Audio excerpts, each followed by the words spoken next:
Welcome everybody to Roll for Crit. Our review subject today is Cryptid, a game from 2018 in which players are trying to discover the habitat of a mysterious creature. Could be a chupacabra, could be a Bigfoot. That's really up to you to decide. And each player is an explorer who has some knowledge about the creature's habitat, but not the full picture, and you're trying to figure it out. The way it's going to work is each player will have a secret clue, and you're going to know what your clue is because you'll have an individual book, and a card will tell you which exact number of clue you are allowed to look at and no one else can. And these clues are designed in such a way so that when all 3 or 4, however many players you have, are taken together, there is only one possible spot on this board that the habitat could actually be. Yes, so with your clue knowledge, each turn you're going to ask with a little pawn, one player. So for example, Jonathan, Hey. Could it be here? Now, judging by his clue and his clue alone, he may either put a yes token, and that means according to his clue, it's possible to be there, or he may play a no token. Now, if he places a no token, it means according to his rule, it cannot possibly be there, which can give you more hints depending on what it is. But if he places a no, you too then must place a no on a space that, according to your clue, could not possibly. So I'm just going to put it here, for example.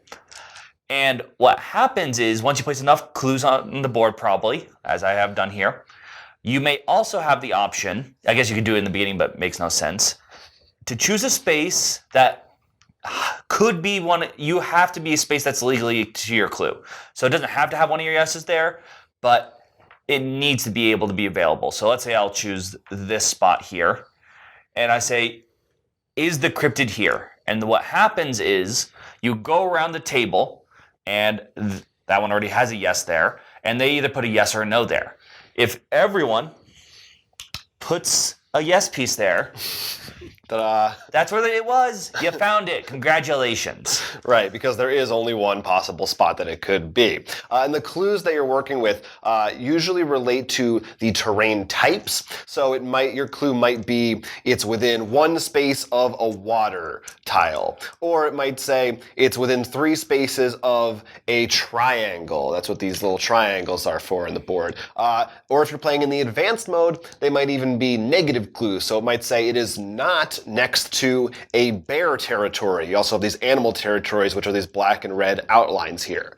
And really the game is, yes, you're trying to figure out ultimately what the one space is, but more than that, I think on your turn-to-turn strategy, you're trying to guess what your opponent's clues actually are. And that's how you're narrowing it down. And not only that, make sure they don't guess yours. Right. So, for example, let's say, we'll keep it there. Jonathan put the no there. Mm-hmm. So I might put my no here.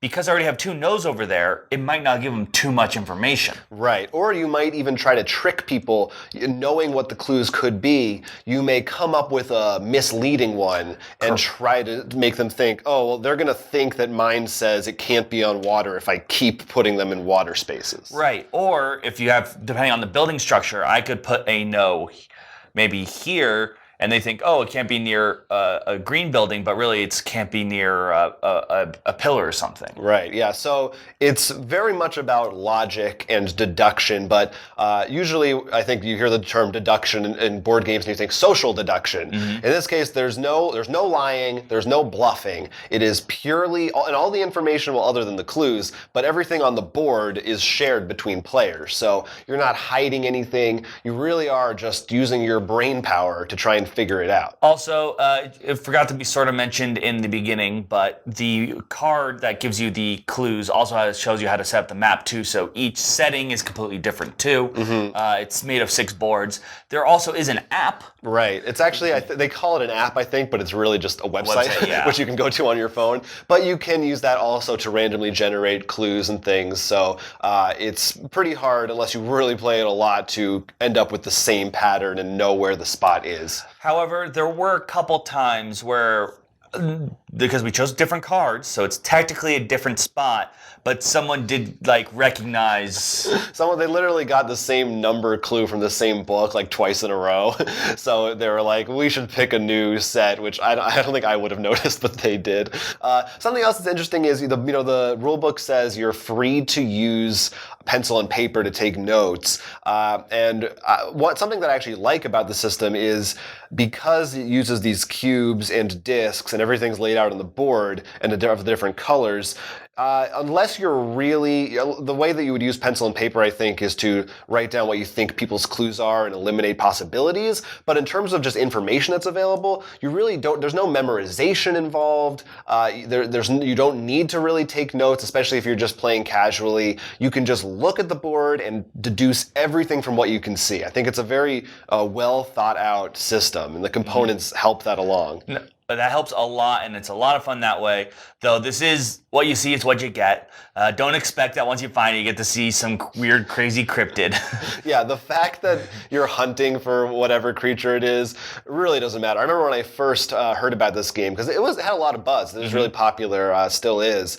And I thought, you're hunting down a creature and you have clues. And I thought I was going to be trying to figure out, is he hunting the chupacabra or whatever? Right. No. No, it's cubes and discs, which is fine, but it is very, very analytical, very, very straightforward. You're very abstract is the word. Yeah, and while I would love something that's a bit more thematic of like maybe a clues like you knew like, oh, it sucks blood, so it has to be this kind of monster or something. Yeah, it's not that. It's still a lot of fun because there is that fun thing. You're like, all right, where should I put like my no for my own thing so you don't get as many clues from me, especially when you throw the negatives in. Because that really stumbles you. You're like, all right, he put it there. Is he saying that it couldn't be in water, or is he saying that it couldn't be within mountain range? I know for me, my negative clue would confuse me most of the time. I'd be like, wait, oh no, that's wrong, because it can't be there. And it's also funny playing with this game with different people, because some people like me, I'll usually be like, let's see where this is, and then maybe I'll develop a theory and try to test it. Like, I think maybe theirs is not on forests, so I'll ask them about forests. And I would see other people would sit there for like 10 minutes and really, really think hard about where they're going to put things. You can take it into a very intense place. Analysis paralysis. Yeah, that can definitely happen. But yeah, as a deduction game, it is one of the purest forms of deduction and logic I've experienced in a game, and it's pretty satisfying. I mean, we've played it multiple rounds in a row because we were just having a great time. No, this game definitely fits that way if you like the deduction, but just want to go pure on just logic puzzle instead of like your Sherlock Holmes where there's a whole story involved. This game's going to scratch that itch very well. Now let's explore our crits and misses for Cryptid. Crits. The way the deduction process works, it is fun and satisfying trying to guess and solve each other's clues and that final location without having to worry about any lying or traitors that you might see in other deduction games. Not only is there a really fun puzzle-solving element in trying to guess everyone's clues, it's also got this competitive style where you try to give clues that aren't as helpful to your opponents. The components are simple but intuitive. There's no note-taking or memorization required. Everything that you need to understand and take in and analyze is right there on the board and easy to understand. Some deduction games require you to remember what was said in a paragraph or write things down. No reason to try to remember. Everything is there laid out on the board. The game includes a wide variety of basic and advanced cards that add in more difficult, more complicated elements, so you can play with younger players or your real hardcore logic solvers. Let's debunk the myth with some misses. The game is very abstract. Don't be hoping to find any actual monsters inside the box. I think, to the game's credit, the simplicity of the cubes and pieces makes it, again, easy to figure out what's going on the board, but it is pretty dry. If you're using the cards and booklets, it is possible to get repeats and some clues, even if it's a different card. So be careful with some people who may recognize that someone got their previous clue. While we find the theme a bit lacking and almost tacked on for no reason, the mechanics do shine very well. I mean, the puzzle-solving aspect we love, and combined with the competitiveness of trying to think of maybe not give too much information or not really adds a fun flair to the game. Yeah, I think honestly because there isn't really much of a theme, there's something kind of pure about it that you're not thinking about flavor text. You really just are thinking cube, disc.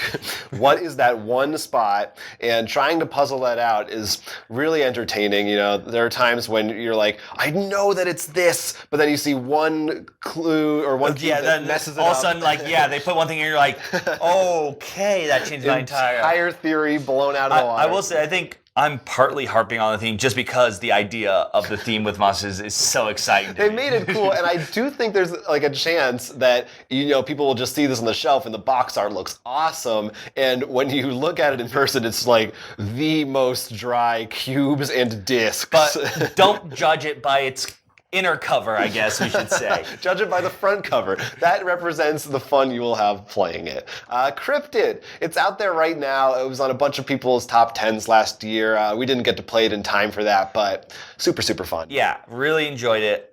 Maybe it would have made ours. It's possible. I don't know. Let us know in the comments, did it make yours? Are you a Cryptid fan? Or do you find it too cryptic for your liking? Talk to us. Let us know if you actually have been stalking some cryptids. Maybe you've got some Bigfoot video there. That's actually a little bit clearer. Mm-hmm. I think the truth is out there. But until we hear from you again on our next review video or elsewhere, I'm Jonathan. I'm Will. And this was Roll for Crit. Don't forget to like and subscribe for more board game content. Every little bit helps. Please, we gotta eat.